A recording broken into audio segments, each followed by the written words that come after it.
Million British immigrants living in the EU, and many of you may have an image in your head when you hear the word expat because of how the media portray us.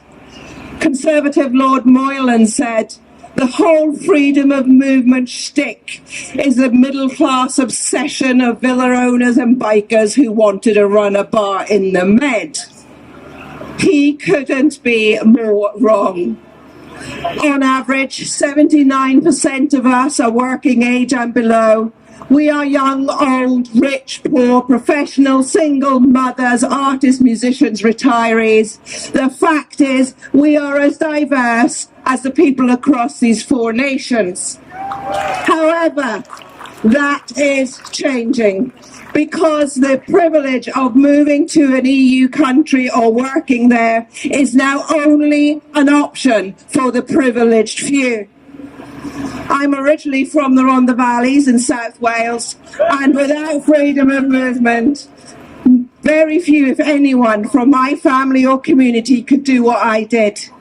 If you're wealthy, it's not a problem. But if you're a low-income worker, a pensioner on a state pension, or a student wanting a gap year, forget it. The freedom of just packing a suitcase, finding somewhere to stay, looking for a job, experiencing another culture, that dream has gone. However, it's only gone for British people. 450 million Europeans, no matter their income, background or social class, have those opportunities in 31 countries.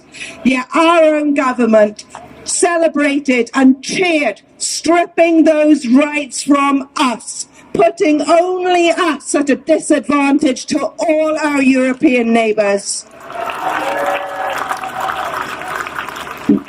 My colleagues and I were asked why we campaign. Well, we are patriots, and we, above all, understand the incredible gift that freedom of movement was.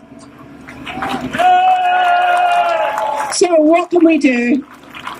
Change the narrative when you're speaking to others about freedom of movement, and write to your MP, because the ending of freedom of movement only prevents our children, our families and friends, only British people, from having the same freedoms and opportunities as our European neighbours.